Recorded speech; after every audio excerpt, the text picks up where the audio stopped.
Hi YouTube, today we're going to be talking tiny house financing.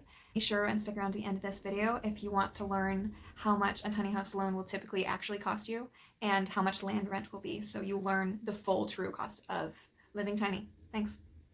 So you look up online a few companies, you pick someone out who you really like the style of, and then you apply for financing. End of story? Not so much. Tiny houses can be beautiful and quirky, and a lot of those tours reflect the really wonderful personalities that the people giving the tours have, and I think that's really beautiful.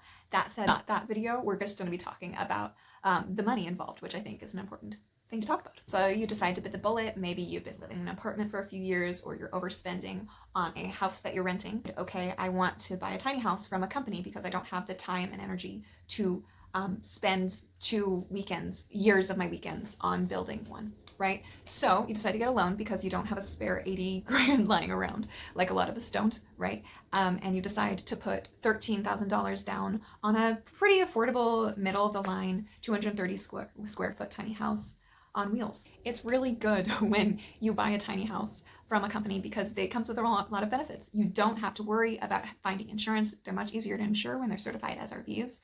Also, electrical fires, you don't have to worry about that because the guys who do this stuff are pros.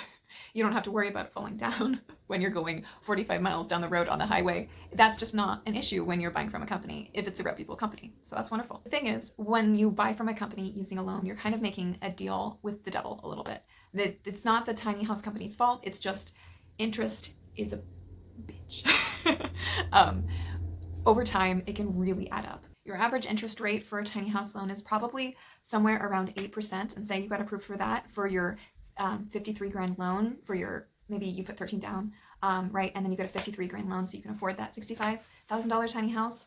And that is a lot of interest on a loan of that size. Yes, you can pay it off early if you have the financial means to do so. Say you want to pay it off in 3 years and you just want the 10-year bumper period. But in reality, maybe things happen and that's just not an option for you.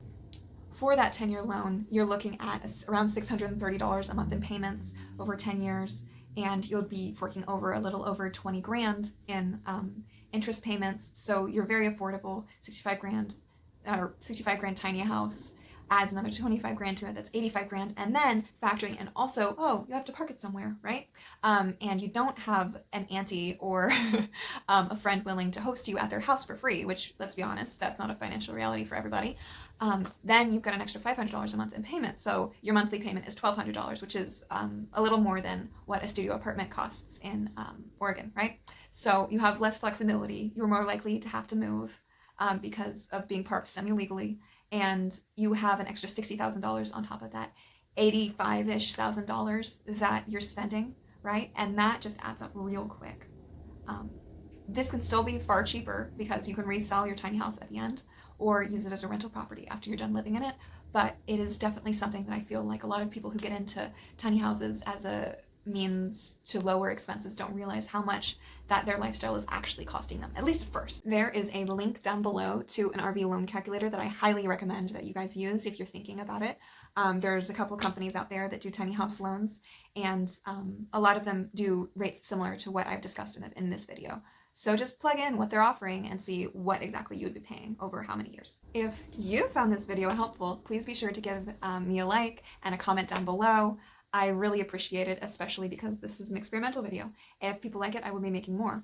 I know this video was a pretty negative one, but I will be publishing another one next week all about why you should be taking out a tiny house loans, just to balance this one out a little bit, because I'm not completely anti-loan. I just think being practical about it is an important thing. Thank you so much for your time and sticking through to the end. Thanks. Bye.